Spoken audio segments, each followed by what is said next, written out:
Bom dia. Nós vamos estar meditando hoje um pouco na Bíblia, algumas questões que muito que passam, transitam pela mente do homem, daquele que duvida da Bíblia, a palavra de Deus.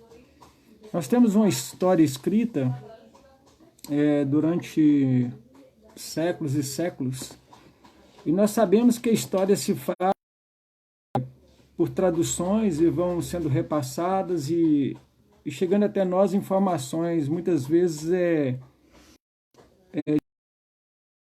a gente sabe que os poderosos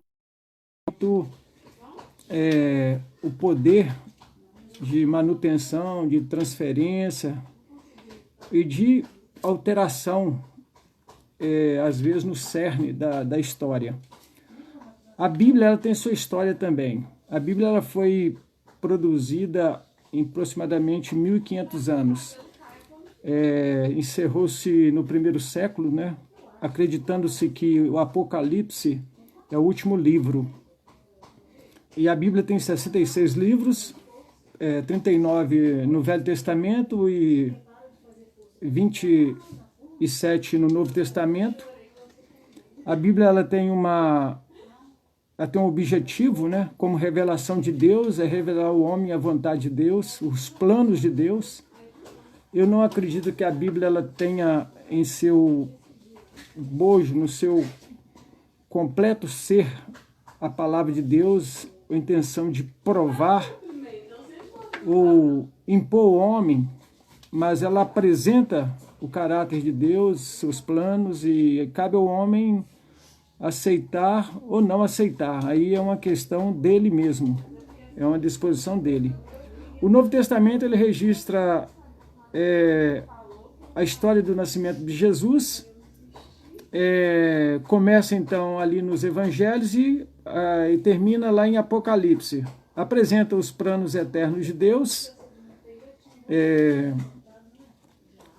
de tal maneira que está integrado ao Velho Testamento. Ou seja, o Novo Testamento só é possível ser Novo Testamento porque tem como parâmetro o Velho Testamento.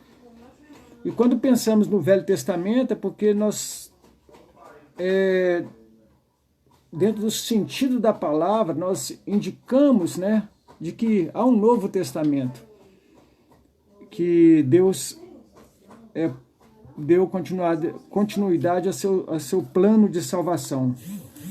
Nós vemos que os evangelhos, ele foi escrito, os 4 que escreveram apresentaram Jesus dentro de um ponto de vista, num contexto para que as pessoas pudessem entender quem era Jesus, qual foi a missão dele e tudo que ele havia realizado.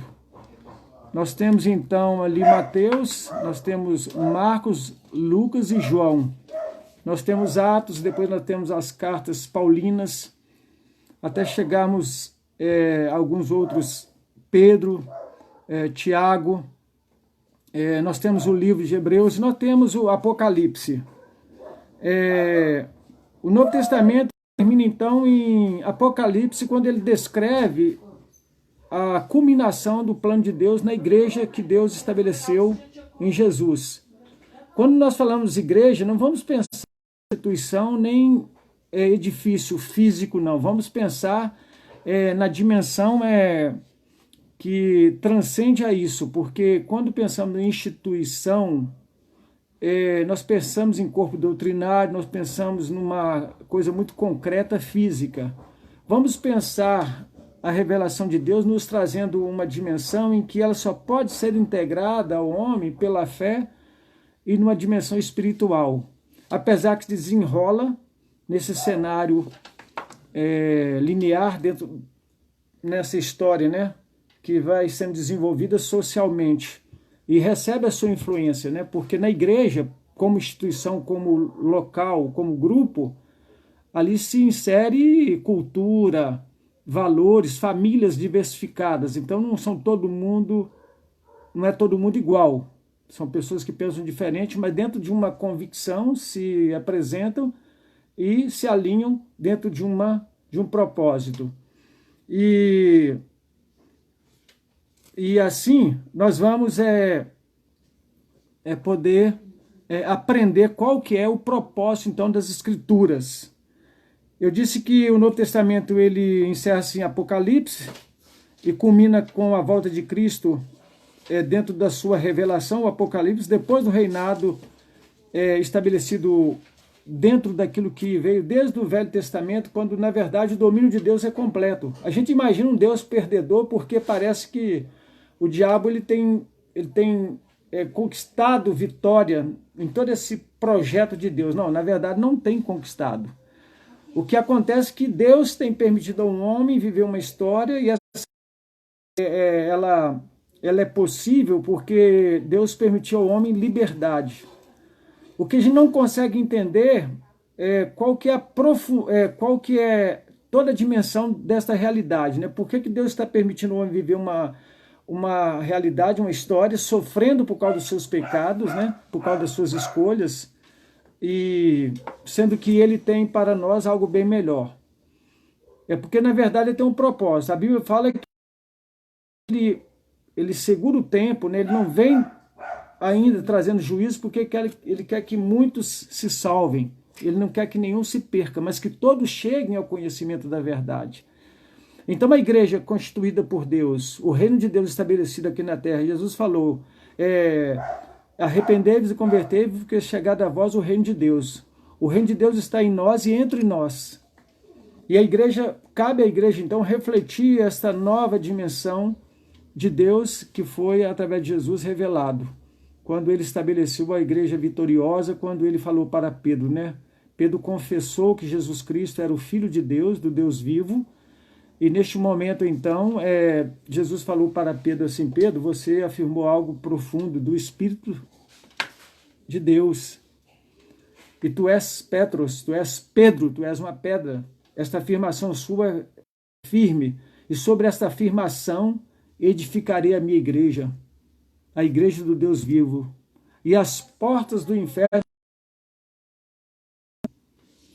Então, se nós pensarmos na igreja como edifício, como instituição, nós vamos fracassar na nossa fé. Mas se nós pensarmos na igreja instituída dentro da dimensão do reino espiritual, de valores de que devem criar proximidade e comunhão, nós devemos pensar nessa verdade, que como igreja que somos, hoje sem poder estar congregando por causa da quarentena, mas distante ainda permanecemos em comunhão uns com os outros, irmãos, aqueles que têm a mesma esperança, e nessa dimensão nós somos fiéis a eles, porque nós temos uma aliança com Deus e também com aquelas pessoas que estão conosco neste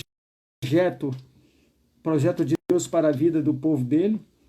E nós então vamos permanecer fiel, acreditando que as portas do inferno não prevalecem contra esta igreja que está em nós, que somos nós, mas que outros lugares podem ser fechados, pode ser encerrada atividades religiosas, tudo pode ter o seu fim, mas a dimensão do reino nunca.